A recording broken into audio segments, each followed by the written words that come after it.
be interested in this sector as well. So coming back to Zuban, Young Zuban is giving a space for writers who are interested in writing with the voice of like feminism, and so they sort of give that platform to the aspiring writers. Third, the section is called Larger Indie Press. So this is an Enchanted Lines Publishing based in Brooklyn. So their work is very special. I'm sure, like, please check out their website and check out their books once if you get time later. So what they do is they translate several great works of children's literature into English and make it available for public. So last I'm going to talk about indie micropresses. So Tara Publishing is one such a publishing house which is creating great visual children's book content for the audience. And it's also like Tara Books is, although they create picture books, but it's not just for children, but it's also for adult. And the number of books, I think I'm exactly not sure the number of books, but what they do is it's really handmade books, focusing on tribal and folk art, that they make it available for public. I'm just going to read about the vision of Enchanted Lion Publishing. We seek out books that spark curiosity, wonder, and astonishment, books that ask and explore, to open up the idea for children that we each have the agency and ability to recreate the world in which we live, is to give them an infinite sense of hope and possibility. It is to nourish their capacity and dream. So as you can see from two different vision with Enchanted Lions and Tara. So I'm quickly going to also read about Tara. The combination of aesthetics and politics has been crucial to our work.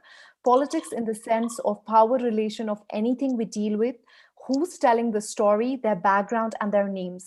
So you can see that how these different independent press have a different style, and also the platform they are giving. So I think as aspiring writers, it is very important for us to know in which category do we belong. Do we belong to the category of Tara Books or Zuban or Enchanted Lions? I think with that, it saves us a lot of time when we start approaching publishing house, when we know that, okay, my book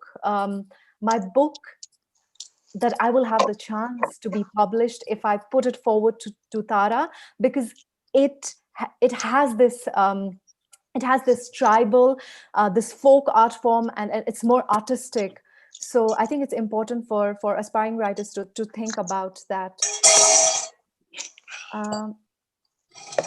So now I'm going to talk about my experience, and I'm going to talk about Maya.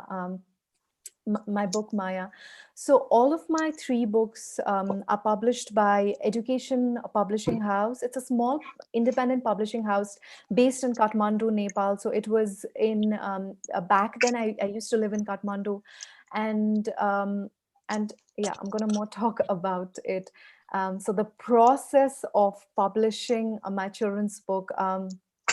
Usually, the first step is sending a proposal, and the difficulties and the challenges that I faced was when I started sending out proposal to different publishing house, both in Nepal as well as in India.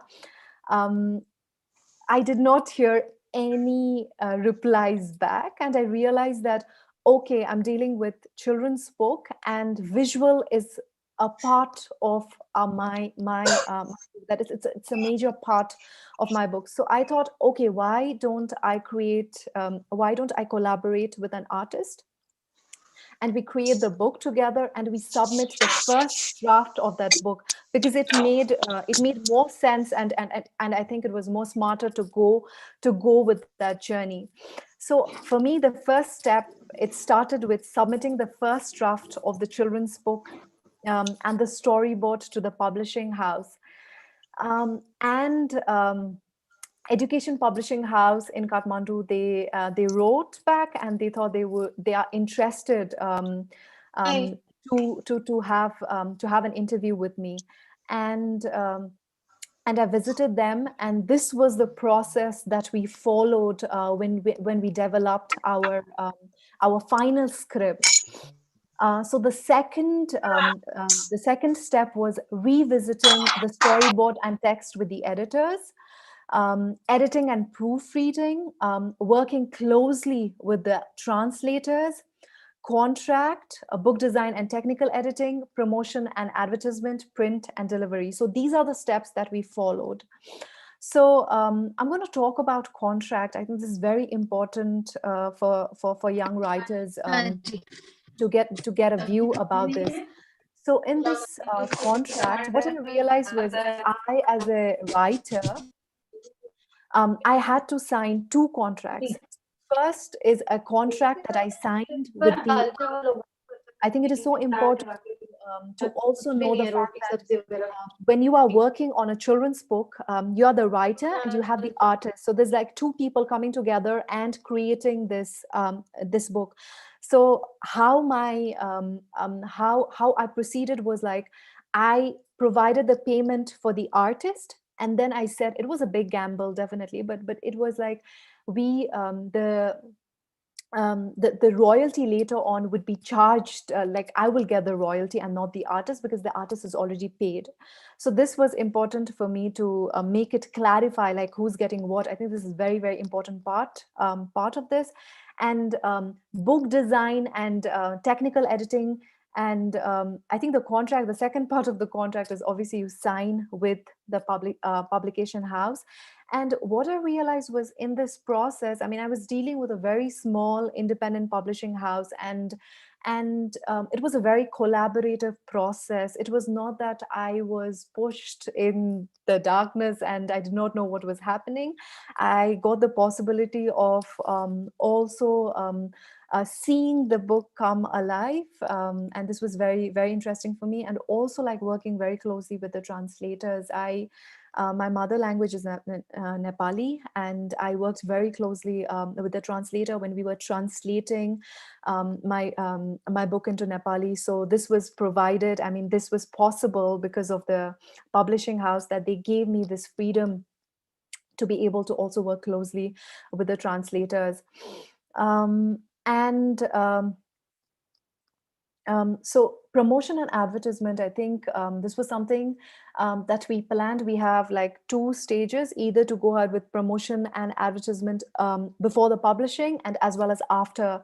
So we also did this. It was not so grand, but it was small, and it was a good push for us to sell the books in the market. And then after that, we went into the print and delivery phase. So I think one advice to the listeners, to the aspiring writers, would be finding the right publishing house takes time.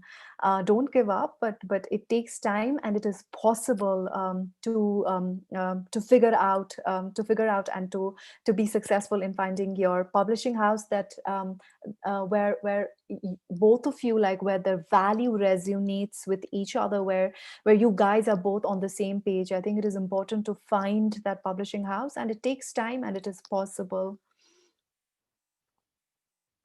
So the other thing that I'm going to talk about is challenges and advantages of working with Indian indie press. So at the beginning is they provide, for me it was like I was given a lot of freedom with creative expression that I was able to control, and as well as we did change few things, I would say, in the text, but it was with my knowledge, and it was not something that was like I had to forcefully say yes. I think it was something that I thought, okay, that adds value to the book, and that was given to me. and the communication was very efficient with the indie publishing. And in fact, they took care to the attention, like also like what is the author thinking about the changes, or even the illustrator. So this was also taken into account, that we worked in a very collaborative process. So the other thing, I think one of the challenges with the indie publishing is definitely the distribution. It's limited. It's not across major cities in India. I think it's not the case. So this is definitely one of the challenge that I faced, and it sort of creates a niche market. I mean, talking about the niche market, you have both advantage as well as disadvantage. I mean, advantage is definitely like you have this following of people of readers who are constantly like writing to you, and this loyal readers. I think they sort of like, for me, after my books were published, the readers, especially both the young as well as the adults, they get back to me even now and write these messages, and it has sort of created this niche market. I mean, the disadvantage is definitely the finance. I mean, you cannot survive yourself. It takes time to survive yourself just by writing, I would say, unless and until you are published by a major publishing house. But I think having this niche market itself is, I think, very valuable for me when I think about it.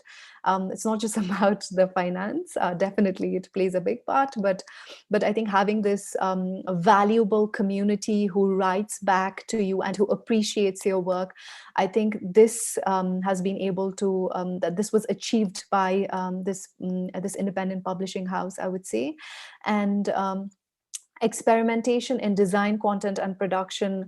So I think the independent publishing house, they're also like pushing boundaries with the design of the books. And especially, I think I'm a big fan of Tara Publishing, especially how they do, how they work with like handmade books, and it's very special with art. And also when you hold that book, it's not like holding a Kindle in your hand.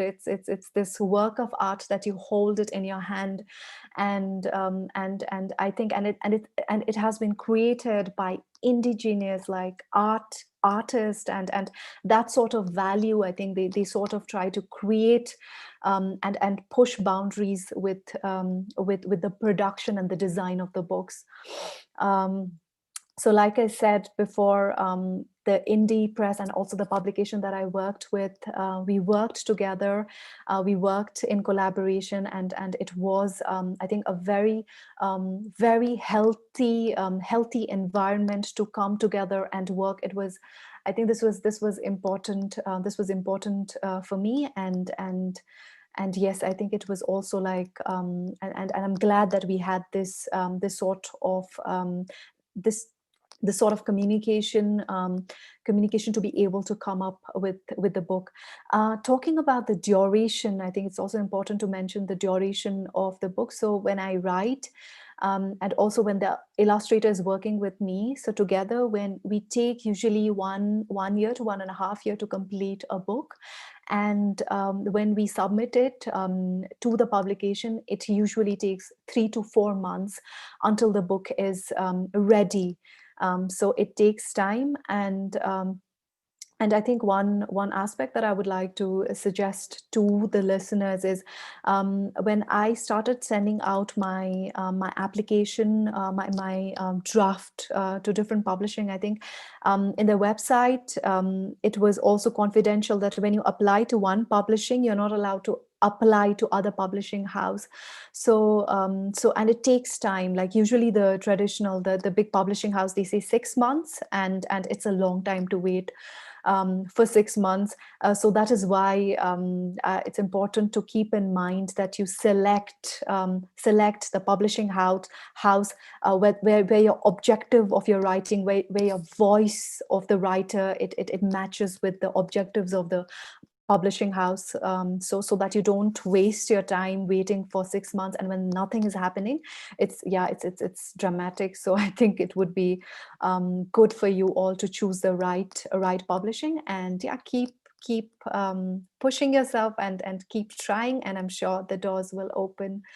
So with this, I would like to end my talk, and I will be answering your questions soon. Thank you.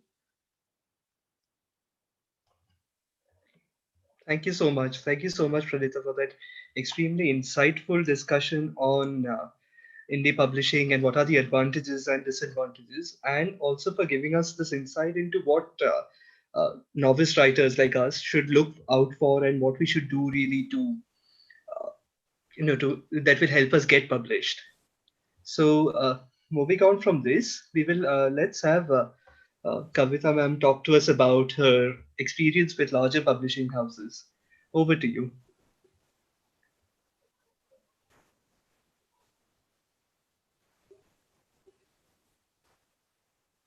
Ma'am, I think your audio is muted still, so Okay. we can't hear you. Yeah. Yeah. Uh, Thank you. And I think Pranita has already told us what the current situation is. And in fact, I got enlightened a bit because I think when I started writing about it was almost 8 years ago, 8, 9 years ago. And that's a huge time gap, especially because I think things have drastically changed in, vis-a-vis publishing and authors as such. So I think I will answer this time, whatever 15 minutes I have got, 15, 20 minutes. What I'd like to say is the question which is always asked, how did I publish my book? What were the pros, cons? How did I go about it? And when I sort of recollected, I realized uh, there was nothing planned. I think I just I was a journalist. I was working, and one fine day I decide, okay, I want to write a book. And at that time I actually gave up my job, and I said, okay, let me write this book, because I did not want any distraction. So I was working for DNA that time, and I quit my job. And I remember the date I started writing the book. It was 14th Feb. It was a fabulous Valentine's for me. And yes, I started writing the book, and I took about let's say almost a year. Um, about I should say roughly 9 to 10 months. And I remember uh, during those 9, 10, I was fully into the book, and I was writing the last chapter, and I said, okay, now I'm finishing the chapter. Now what do I do? Now what am I going to do? So that was the time, because I had decided, let me concentrate fully on the book, and then I will go into seeing the publishing side of it. So it was more, because I think that is exactly what happens with a book. When you're writing a book, it is a creative process. Once the book is done, it becomes a product. So I think I just wanted to concentrate completely on part A of writing a book. And I said, okay, let me finish the book. And the book got over 8, 9 months. And I remember saying, okay, now is the time I should really start checking out the publishing houses. And I think people sort of assumed like I would have it easy because I was in the media that time. But I was in a very local media. I was based in Pune. So really, most of these publishing houses, of course, are in Delhi. Most of them are Delhi based.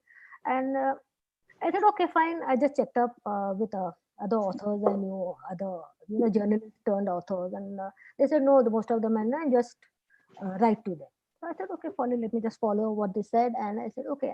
And I remember the book was done, and I had the first three chapters, and I sent the sample of the first three chapters to all the publishing houses, all the big publishing houses, everyone, whichever randomly I heard anyone talking about it. Since I was clueless, it was like stumbling in the dark. I didn't have anyone to guide me.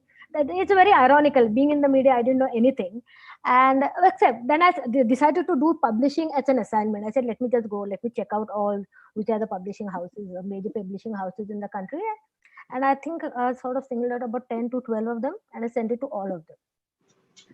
There were rejection. The best thing, I think most authors complain now that they do not reply. I think I got a reply, whether it's positive or negative. I did get a reply. I think that was the best part of it. At least you know where you stand. So yes, there were rejections, and they were very polite rejections. I remember one of the rejections which really was, we do not take mythology. Mythology is not part of a genre. We don't accept mythology. And this is very ironical now when I talk, because now it's supposed to be the most popular genre in the market. So it's that's what I was trying to say. Publishing, how everything changes so drastically. There was a time where I think this was, I think, in 2012, 13, sometime. I'm not too sure about the year, but this is the rejection I had got from a very big publishing house. He said, "No, we do not accept. I'm very sorry."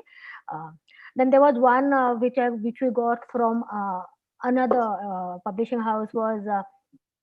Oh, there's a very big author. He's writing something similar to yours. So are you ready to wait for a year? Yeah, so these were the explained replies I used to get. It is not question of not getting a reply. I got a very detailed reply. So I said, okay. And then there was one who said, okay, you pay us something, pay us an amount, and then we'll publish your work. And I said, definitely. It was a sort of a very indignant no. I didn't say that, but I said, okay, no, thank you very much. And I said, oh, let me just sit and wait. And but the replies, it was not as she said, as delayed as 6 months. They came pretty promptly within, I think, one and a half months. So the whole thing. Then I think by the time out of 10, I got five. I think four. Four were yes, six were rejection. So four were yes, and out of the four, I had to choose. One was I was working. By that time, I remember I had already taken up a new job. Um, that was, in fact, one of my sort of the doubts which had assailed me was when I was doing the last chapter. Oh, I finished this chapter now. I was unemployed that time. I said, will I get work? I mean, all this 1 year I was writing a book, so I was happy. So what do I do after that? And I remember it was just call it coincidence, accident, or irony. I got a job within the end of the week. I got a interview call and I joined. I got the job, and so the entire transaction or whatever what liaison I did with the publishing house, I did while I was working with the during my new job. And I remember one of the publishing houses said, "Oh, since you are working with us, we are not going to pay you." It's like, so I said, "No, I had written the book when I was not your employee, so there is no question of." So there were different reasons why I said no, and there were different reasons why they said no. So eventually, I think um, it was Rupa who uh, I sort of singled out, and out of the four, one there were different reasons, so I said no to them. And okay, Rupa was the one I selected. And that's the time I realized, as a debut author, really you don't have any say. Really, you have no say. You go with the tide, whatever they say. It's either ha ya na. It's either take it or leave it. So you go. I said okay. I gave the book, and they were pretty prompt in serving, and I remember the advance. I remember the fantastic advance I got. So that was supposed to be a little sarcastic, but yes, and I went ahead, and I think they took some time to bringing the book out. In fact, it was not just a year; more than a year they took, and. It was like I was busy with my work and I was sort of liaising with them with the editing. It was sort of a ongoing process. And I remember one of the first things which they said was, "Oh, the book is 1.5 lakh words, so you have to bring it down to a lakh word." So they gave me, "How fast can you do?" I said, "Okay, today is a Monday. I'll give it to you by next Monday." So they were very shocked. So I said, "No, I'm a journalist. We know how to, drastically cut down our own work." So I think that being a journalist really helped that time, where as a technical art, writing as a technical art, where you are not emotionally attached to each word. It's like literally from 1.5 lakh coming down to, as like cutting down 50,000 words. So in the end, I was actually removing chapters. So when I see the first book, I realized it must have been again a very rough work on my part, because it was the first time I had done creative writing. I had never done creative writing at all. So whatever writing I knew was journalistic writing and the essays which I had done at school. So it was a complete raw, uh, what do you say, but a work right from the guts, right from the heart. And I think that was her. And I think very, very dispassionately and very emotionlessly, I cut down from 1.5 to, I came down to 1 lakh words, and I gave it to them. And we were there. Meanwhile, there were change of editors there also, and Okay, I just, as I said, the debut author really doesn't have, but fortunately they did not really mangle the copy or something. I was very happy with the whole process as such, the whole 1 year process which they had taken, and eventually it came. The book was done. I think it came to the title, and it's very usually, and that's a very bad habit of mine. I write a book and I never think about the title. The title is always the last thing which comes. So um, I said, this is the title. The title is also a very funny story. I remember one author, because in the media I knew several authors. So I was telling them I'm writing this book about, Karna's wife. The entire reaction used to be, oh, you're writing about Karna's wife? I didn't know Karna had a wife. So I think I said, so one author, he told me, why don't you just keep that as the name? That itself is, because it does grab your attention immediately. That Karna didn't have a wife. People assumed he didn't have a wife. And so, okay, we are talking about Karna's wife. So I decided on Karna's wife. Now, they thought Karna's wife was a very boring title. So I said, I don't care if it's boring. It's a very it's a very gut level title I came, and I've asked other authors, and they said it's. So anyway, sort of a compromise was formed, and then they added, what was that, the outcast queen or something. So the editor added her bit, and eventually the title became Karna's wife. So this is where we are talking about the intuition. That was the only time actually they intruded, where there was a little, let's say, a little argument over it, where I insisted on my half and they insisted on theirs, and then we formed a double title. It sounded like a Hindi movie.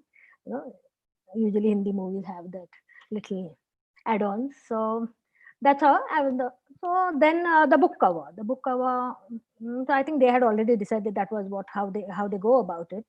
So they had a book cover. I said, fine, it works out fine. I love the color. I love orange and yellow are my favorite colors. So I said, wonderful. So I was very happy with the color also, the whole entire color scheme and all. So the book came out sometime, I remember, in July. Yeah, it came out in July, and I remember how the book came out. It was so ironical. Again, is I got a letter. The first person, it was not the editors who told me that I got the book was out. It was one reader who told me the book was out. And I think that time there were a lot of these online. There was Flipkart. There were a lot of the Snapdeal. There were a lot of them that time. So one of the readers through this online shopping told me your book is out, and it's very good. There was a positive response, and I said, oh god damn it, the book is already. Of course, I had got received the advance copy, but I did not know when the book was actually the date as such was out. And then I think after that, the book fortunately it did very well. It was sort of a sleeper hit, and I think it came at the right time, because by that time I think it did very well. And I think that because the book did very well, I could negotiate better with the second book. That's what happened, because honestly I had decided I'll just write one book and go back to my job. I had not planned to write. I've written 6 books till now. 4 of them are with Rupa and 2 with Wesley. So the thing was, I thought I would be a one book author. I was completely playing it safe and completely on the defensive. And the book was a hit. And they came up, they said, oh, would you want to write another book? Yes, I said, of course, because ironically, the second book which I wrote, Sita's Sister, was the original story idea I had thought of actually, but I had not written it for whatever reason. And I had eventually started on Karna's wife. So I said, of course I have, because the story idea was already in my mind. And I think here I think I would really like to emphasize, I think the success of a book is very important for the author, essentially because I think not only does it strengthen your negotiating power, I think it gives you the confidence even as a writer. Because the topic, this story, Sita's Sister, which I was planning to write initially, I think I got the courage to write the second book because of the success of the first book. Because Sita, I don't know how many of you really know about this, but Urmila, there is nothing about Urmila. If you do the research and check out the text, there's absolutely nothing besides a 4-line mention. and whatever literature has been done on in the, especially in regional literature, whatever has been done on Urmila, it's where Valmiki's Urmila sleeps for 14 years. So writing about Urmila was sort of a challenge to me. It was the biggest challenge I had. It was in fact more difficult writing it's always more difficult writing a second book than the first book, because first book you really have no expectation. It is like, okay, you give it, you have no say, you just give the book and it's there. The second book, you have to, there are expectations not only from other people, they are your own expectations. So I think, I always think the second book is more difficult to write, easier to publish of course, but difficult to write because you become your own worst critic. So I think then the journey started. Then there were 4 books at a time. Then I wrote Main Course Choice, and then there was Lanka's Pencil, and then I went to Westland and I wrote Fisherman's Dynasty and Ayla's Awakening, the latest one. And when you're talking about, we're here, when I'm talking about the publishing, I realize that people keep asking me, aspiring authors, writers, that how do you publish? I realize really cannot answer the question, because things keep on changing. Because there was a time when publishers used to chase authors, and now it's obviously authors chasing publishers. And there's now a time where there are so many authors and so many publishers, so it is like it gets more and more difficult and more intricate, and with COVID, I think things have become completely again changed, where the whole, you never ever thought that online publishing would become so powerful, or even the fact that the whole concept of browsing in bookshops would completely go, because whatever said and done, Indian readers still love, they like the hard copy, this whole concept of browsing a book. And there is a certain traditional thought or the certain old world charm about it, about having a hard copy and buying those books. And COVID completely stopped that. This whole pandemic stopped the whole, and it was online booking and ebooks. What actually, I think it gave a great fillip to ebooks as such. So if with things changing so often and so drastically, so my only advice is, as I think Pranita said, is that you have to do. Don't be like me. I was totally clueless. Do your homework completely. In the sense, they are different publishing houses. Each one has a profile. Each one has a very strong profile. Like I was stupid enough to give my manuscript to a publishing house which did not accept, which did not consider mythology as a genre at all. I mean, I was rejected on those grounds. So it was stupid. I just waited for them, and So what I mean to say is that if I had done my homework, I would not have given it to them in the first place. So it's completely my fault. So here I'm trying to say, I think it is extremely very important that you have to know the profile of the publishing house. I'm talking about traditional ones. I really don't know anything about self-publishing here at all, because I think I didn't even think about it. I think I was just playing it safe and clueless. So going by that, I think uh, uh, 8 years down and 6 books down, I think definitely wiser. And what I would say is that, yes, uh, there will be rejections, but I think rejections, please do not consider rejection as a failure as a writer. It's absolutely absurd, because uh, each publisher, I think the amount of work they are, the sort of work is submitted to them, I think they cannot keep up with the submission coming to them, and they are. I mean, I've heard that they do not reply, and there are some horror stories about it. But what I'm trying to say is that please do not give up. It's like, because when you give up, it is like you're not only giving up on that book, you're giving up on the entire profession of writing, your entire passion of writing. It is an art, it is a gift you have been given, it's a craft which you have you are skillful at. I think don't underestimate yourself by one rejection. I mean, there are a lot of I think rejection actually should strengthen your resolve, that no, if not this, that. So I think, in fact, there is definitely more choice than what was there 9 years ago. So I think that is a better, definitely a better, because you are sure that your book is going to get published somehow or the other. I think that time, I think the stranglehold of the traditional industry was definitely more. years, because of I think Amazon publishing and self publishing and all, it's really very popular. So I think where publishing is concerned, don't get, because you have waste. It should not, you should not consider it's a waste of time, because you have sort of given you have devoted so much of your time and effort and talent in writing a book. Why would you get disheartened by one rejection, by two rejection, by 10 rejection, by 15 rejection? No, because I think that is where the actual test of your own strength is. And I think do not get bowed down. Okay, as a debut author, you do not have much say, but then at least you should know where you stand, even when you are signing a contract. Uh, be careful, read each and every line, just check out, especially when you're, it's just not about royalties and the advance, you're talking about copyright, and you have to, so please read the contract properly. See, if you want, be realistic. And I think here the discussion has to be very open. Don't go according, because everyone has a standard format, all publishing houses have a standard.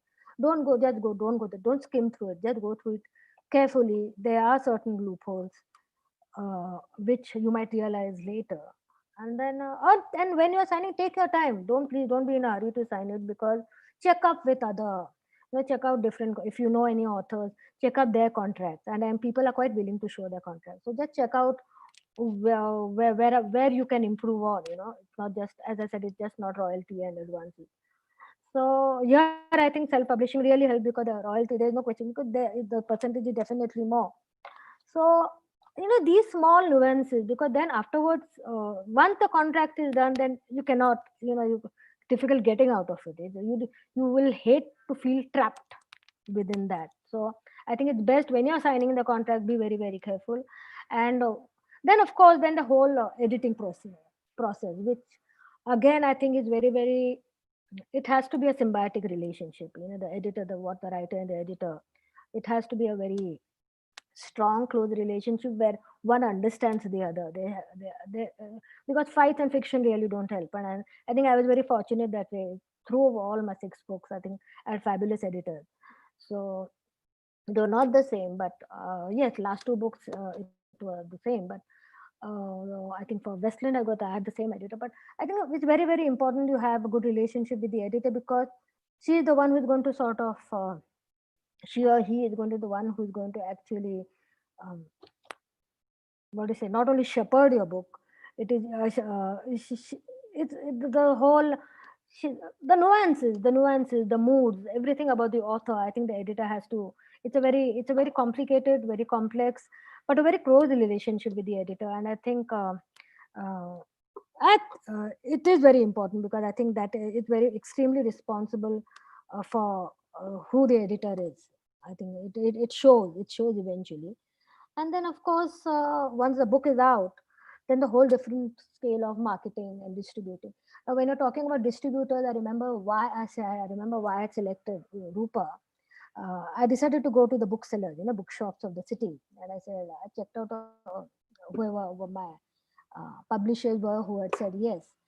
And it was actually the booksellers who helped me decide on Rupa, because they said Rupa has a very good distributorship. Now distributorship is very important, because your books has to percolate not only to the metros, it has to percolate to the smallest town of the country. That is very important, because the readers are there. So I think here, be very careful about, don't go only for the name, just check out the distributorship of that particular publication house. And I think that helps, because in the end, it's no use having just seeing your book in crosswords, Mumbai or Chennai or Delhi. It has to go to a Jamshedpur, it has to go to Ranchi, it has to go to the small places also. So and here I think the distributorship plays a very very important role. As I won't even mind, like the books have to be, as you actually, if they are they should be, they at the airport, they should be also available at the railway station. What I'm trying to say, it should go to each and every one. So because I think that is sort of the most untapped, um, sort of underrated viewership, readership, which we see. We really don't see the small, the second ranked cities, second grade cities or small towns. and even villages. I mean, the big villages, if you see, the books have to go there, and especially when these books are translated into the regional languages. I think it makes a huge difference, because that again is a massive uh, chunk of readership.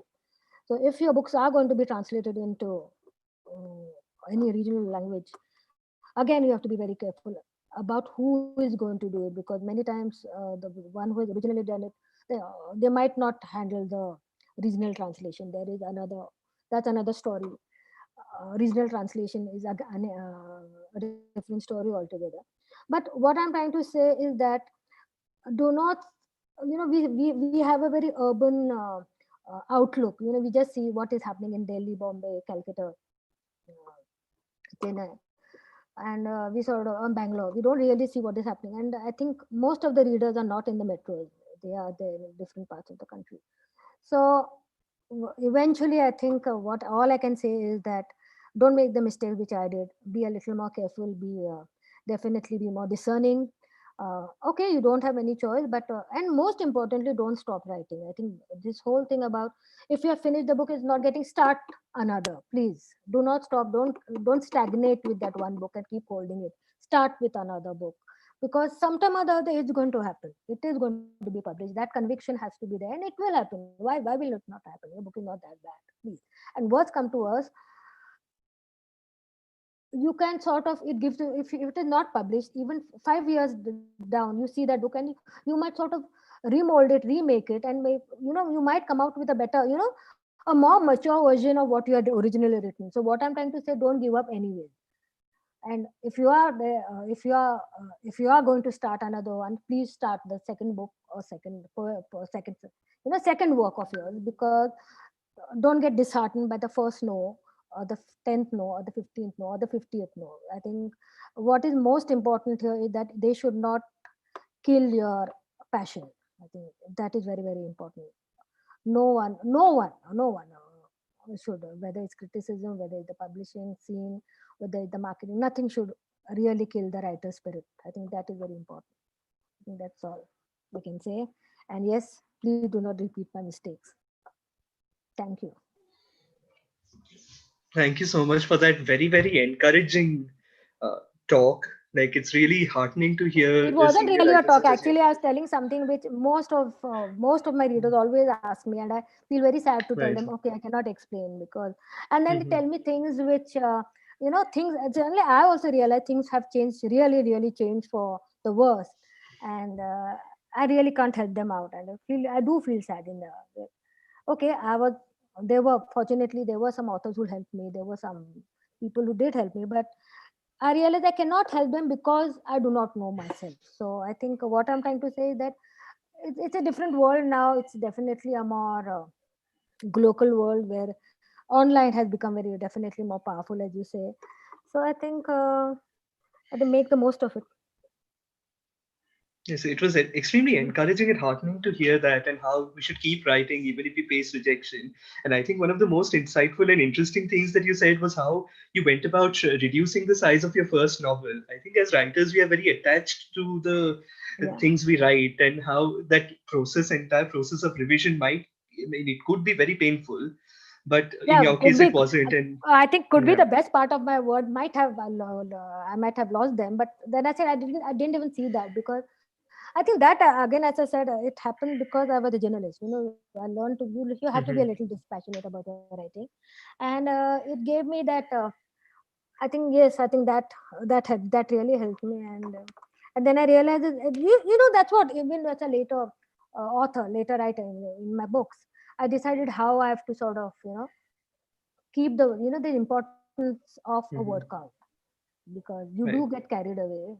So I think all these are the technicalities of writing, not of publishing. So that I think that again, these are different chapters of your life. So I think when we're talking about publishing, I think that's all I can say. So now we'll go on with the Q&A. So we have a lot of questions coming in from the audience and everyone attending. So let's take this question first. So this is for the both of you actually. So you've both talked about the compatibility between your own manuscript and the publisher's vision. How do you highlight that compatibility before the publisher even reads your manuscript? So, can you talk about how you wrote your query letters? How did you put forward your own profile and vision while reaching out to publishing houses? So, Pranita, would you like to go first with that? Um, so I think the first thing that is very important is actually to read some of the books that they've already published, just to see whether. Also, for me, it was very important. I work. It was children's book, so the quality of the book, the paper, the design. I think for me, it was very important. The visual language of the book. So when I worked with them, I think I went through their books. So what have they published before?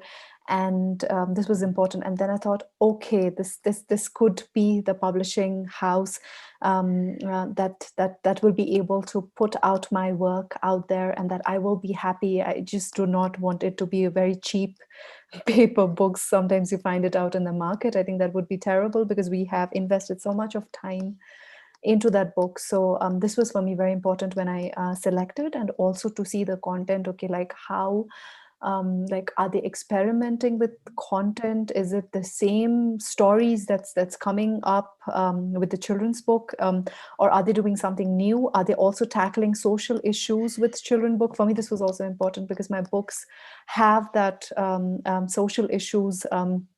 As a great theme in my children books. So this was also the other factor that I looked into. Were they doing that as well, or are they just publishing books for entertainment sector, or just to learn reading? I think DK does that a lot with their children books. So I think for me, it was just the opposite. For me, it was like, okay, you spread the joy of reading through books, but it Mhm. was also this social consciousness that has to be embedded in that book, in that book. So these were some of the factors that I looked into when the selection process happened. Kavita ma'am, what's your take on this? Uh, where once the man, as I said, once I gave the, I think the situation is very different. If you're talking about the first, I think I'll talk about the later this thing now. When I give first and foremost, when you submit the manuscript, I think it should be properly edited. I think try to see to it that it's completely edited from your side, because it makes things a lot easier for the publishing houses. It is you're making things easier for them, but yes, it's in the end it's your work. I think you don't want typos, and it's extremely irritating. So try to see that it is these are technical part, and see to it that is completely edited. When you're talking about the content actually, um, I think that again, as a thing, it again depends what relationship and how much you agree or disagree with your editor. It has to be uh, sometimes there are instances of arguments and all. I think I've heard, but fortunately, I have had a very uh, it was a very calm, which is very important, a very calm relationship. And I was not averse. Actually, I'm not averse to changing and all. They didn't change much actually, but even if there is, because sometimes what happens when you do get carried away, when you're writing so much, it's like there's too much on your head. It happens that you do not realize, you tend to overlook certain factors, which I think the editor tells you. And I think it should be taken with I think that's very important. So, and I think it helps. So it has to be a very conducive, symbiotic process. And so when so eventually the work has to be good. The final result has to be good.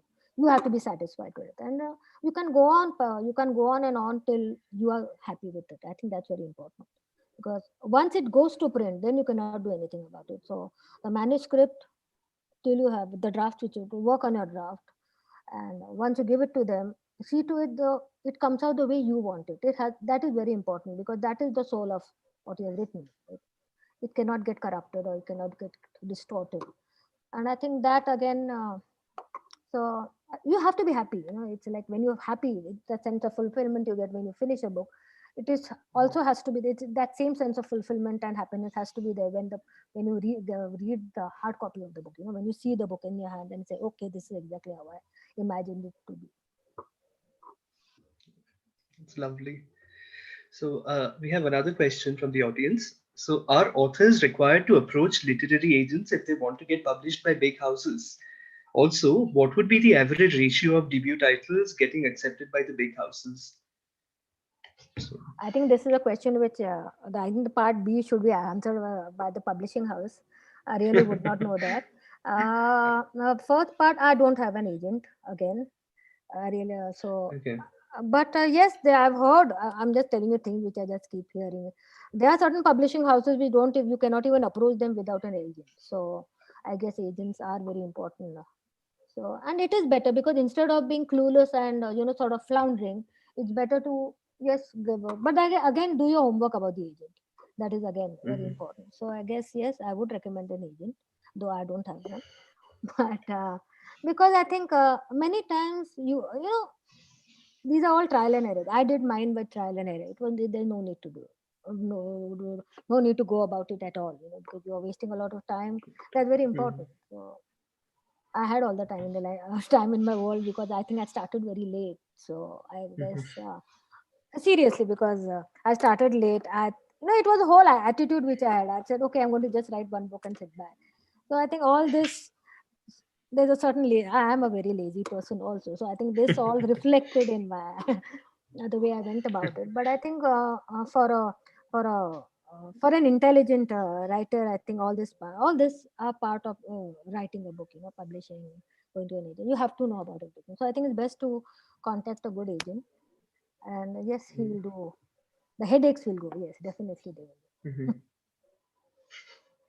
Hmm. So, Pranita, have you had any experience with literary agents, and what's your take on that? No, not yet, I think.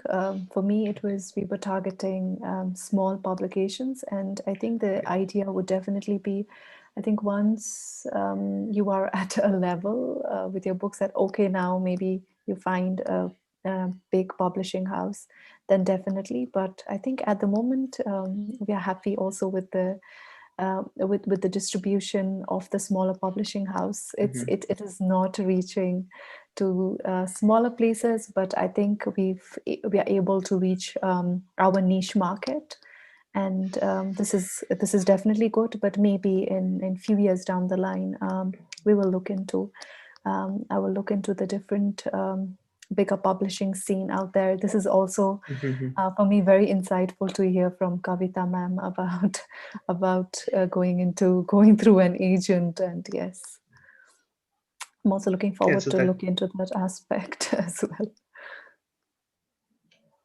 yes, that is something that definitely first-time authors should keep in mind, that it might be something that we want to consider at a later point in our career.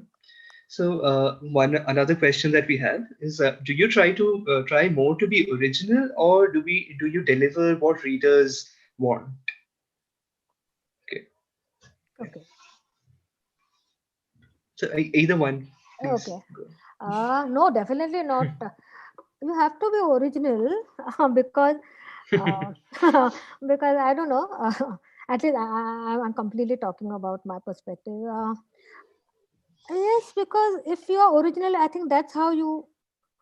That's why it's sort of that's how it goes. I mean, if you are writing from the heart, it's your original. You are honest about your work. I think that's how the readers are going to like you. If you're going to do what the readers want, uh, you would see. It's like then you're doing everything. You are not deciding your story idea. I think that's very important, because you have to be, unless you are convinced about the story idea yourself, you are not going to sail through the 300 pages of the book. You won't be able to write it. You won't do full justice to it. So I think a personal conviction is extremely important. It's very crucial because uh, writing what the others want, uh, it doesn't work. At least I have not tried it. I won't. I don't know. I have not tried it ever. So let's say no, forget writing for readers, for writing for a TV serial. Or there are so many. Now even the authors are sort of tempted with so many things. No, I write what I want to write, and if it becomes a TV serial, well and good. If the readers love it, love it, because that is the most important thing. The readers are the most important part of of a book, because you might write Hmm. a book. In the end, if the book is not read, what is? But that does not mean that you write what the readers want. I mean, it's you have, the author has to have a certain he has sort of, he has to separate this reality within himself. He has to be very honest with himself what he or she wants to write, and then he is supposed to sort of convince the readers, make the readers like what he has written. That's how the communication first comes from the author to the reader, and the reader, the feedback is then again. But I don't think I have. And I remember the success of Karna's wife. Many people told me, "Oh, why don't you write about Arjun's wife? Why don't you write about Bhim's wife? You know, that like a series." And no, I couldn't do that. You know, it's like it was. I think people would have loved it, but I really could not. It was. I wanted to write Karna's wife for a certain reason, and then I wrote Sita's sister. So I did not definitely start a series like of all the. So I think yes, I am not done it myself. So, as a professional journalist, this must be very, very different from what you do, what you used to do as a journalist, and what you do now as a writer. So, how do you reconcile these two? So, I think Oh, because I'm saying this because journalists are write more what is required rather than what they really feel passionate about. that is That's my exactly the understanding. reason why I started writing a book. You know, because I Okay. wanted that Yeah. freedom. You know, honestly, Hmm. because I wanted that freedom. I wanted that. Uh, Let me do what I want. That entire feeling of it's not just creativeness. That entire feeling of freedom that you have done, written the book the way you wanted. I think so. I think that was one of the reasons why I started writing a book. I wrote a book was because technically, of course, you cannot compare journalistic writing with writing a book, even if it is non-fiction. I had chosen fiction, so which is complete. You can't compare the two. But yes, the freedom, part was very important. Again, if, Mhm. that's what done it. Freedom again depends on you. What you want to. You don't want to be tied down by these sort of factors, by what the TV market wants, or what their publishers want, or what the readers want. No, you have to write it in such a way. You are telling a story. Tell the story well. I think that's what a writer is supposed to do. Write it well, tell a story well. If you are writing fiction, and do justice to that, I think the other things will just fall into place. So, Pranita, what's your take on writing for a public, for the reader, as I opposed to think for yourself? mhm. I think it's important to be honest to your craft. Um, you cannot produce another Chetan Bhagat. I think I would be tired if there will be like another Chetan Bhagat in the market, and there are plenty of such genres. Yeah, And yeah, it's for me it's tiring. I think it's important to create a work that it stays for a long time. It's not just you are creating your work out there for people to not just finish in a train ride or a flight ride. I think give something to the audience that they should think about, that it makes them think, and it makes them question, it makes them yeah, the core values of life. I think it is so important to have such work out there. I think it's important to be honest, to be skillful, and as well as to produce what you really care about.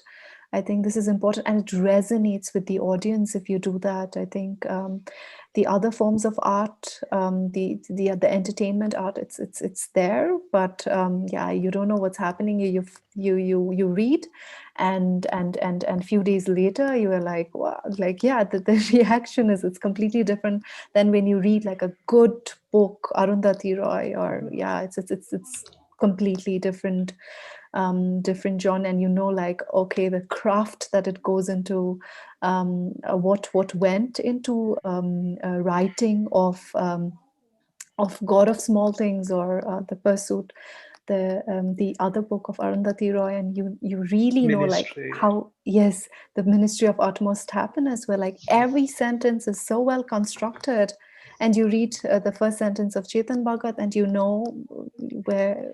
So I think it's important to know that we cannot, I cannot be Arundhati Roy, but but I think it's important Mhm. for me to be honest, and honest with the work that I do. Mm. I think that's something very important that we should all remember as writers, honesty in our craft. So another question here. So it's easy to get published today, but it's proportionately harder to find readers. 90% of books published in India barely sell 2,000 copies a year. Would you say earning the loyalty of a tiny niche audience, as Pranita has talked about, is that preferable to writing a formula book that sells? So, Kavita ma'am, if you will go first? No, no, no. I really didn't understand the question. Can you repeat it? Uh, so, is it better to earn the loyalty of a tiny audience, of a tiny niche audience, Hmm. or is it preferable to write a formula book? So, it's kind of related to our earlier question. Okay. Um, Formula books, of course. See, formula is always safe for everyone. It's safe for the author. It's safe for the publisher. It's even safe for the readers because I mean, if an author decides to change the genre, you're not sure whether the readers will even accept it.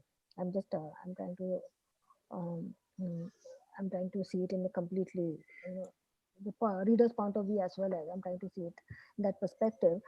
So I think once an author has created a certain niche, I think he tries to play this safe by sticking to that. I think there is it suits everyone.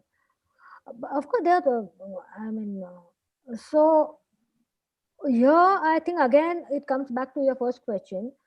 Uh, what the author wants to write. If he wants to get in, he wants to follow the formula and continue with that. Like people do ask me that, why do you keep on writing on mythology? Why don't you want to change your genre?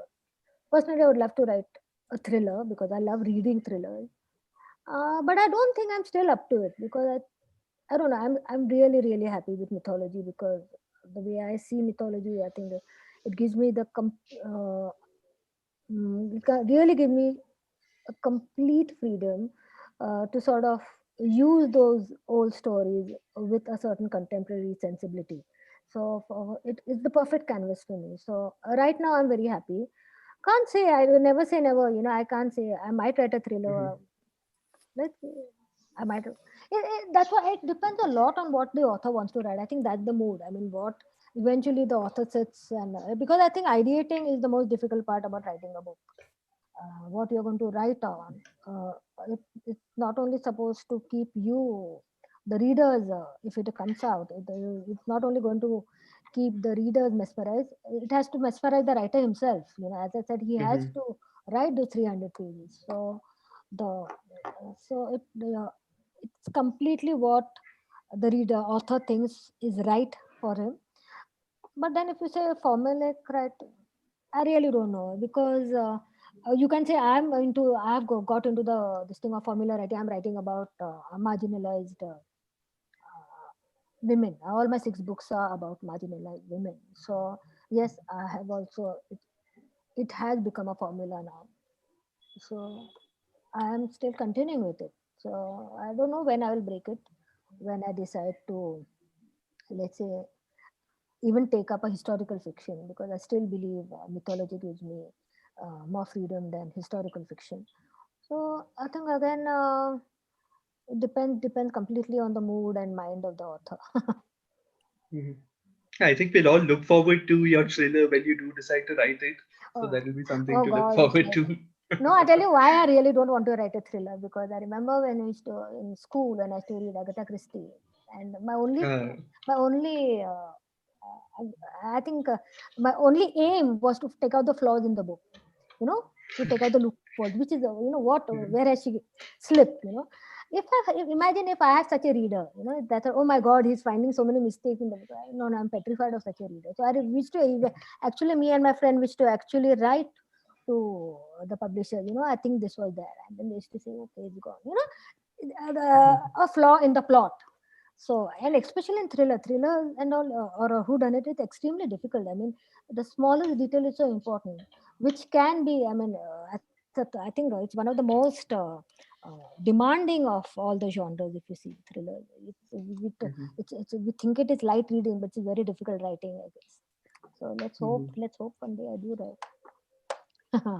Yeah. I think, I don't think you'll face any danger from me. I never spotted anything that went wrong with Agatha Christie. I just oh love them no, all. no, So, no, we love them, but she could have done this because that was typical of any. It happens with any yeah. hood, especially with whodunit. It happens with where they could have Mhm, written it, that sort of. So I think the only book which I could not find guess the murderer was Murder of Roger Ackroyd because I think the whole uh, narrative was the whole point of view was through mhm. Shepard.